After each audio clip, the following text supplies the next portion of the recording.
हज़रत अबू हुरैरा रज़ियल्लाहु तआला अन्हु पाण फरमाइनि था मदीने वारे साईं पाण फरमायूं त आसमान में ॿ अहिड़ा फ़रिश्ता आहिनि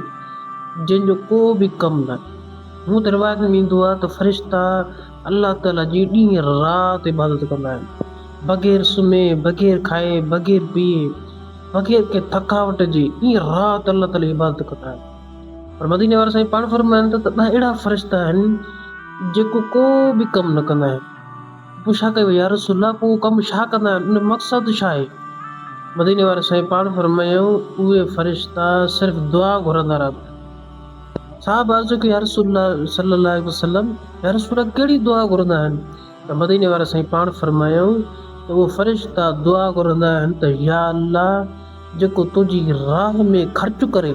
तुंहिंजी राह में ॾे त या अल्लाह उनखे माल अञा वधाए ॾे अल्लाहु अकबर अल्लाहु अकबर ऐं ॿी दुआ इहा घुरंदा रहंदा आहिनि त या अल्लाह जेको तुंहिंजी राह में बख़ल करे यानी कंजूसी करे त या अल्लाह उनजी माल खे ज़ाया फरमा अल्लाहु अकबर हज़रत मक़बूल रज़ियल्लाहु तआला अन्हु पाण फरमाइनि था त मदीने वारे साईं फरमायो त जेको शख़्स रिज़्क़ हलाल कमाए थो उन मक़सदु इहो आहे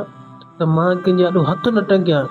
पंहिंजी औलाद जी सुठी तरबियत कयां उनखे तालीम ॾियां उनजी ज़रूरियात पूरी कयां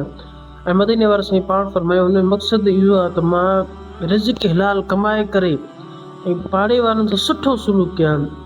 मदीने वारे साईं फरमायो अगरि उनजी इहा नियत आहे उहो रिज़्क़ हलाल कमाए थो त मदीने वारे साईं पाण फरमायो त क़यामत वारे ॾाढ़े अल्लाह ताला जे दरबार में जॾहिं उहो शख़्स पेश थींदो त उनजो चहिरो चोॾींहं जे चंड वांगुरु चमकंदो सुभान अल्लाह सुभान अल्लाह।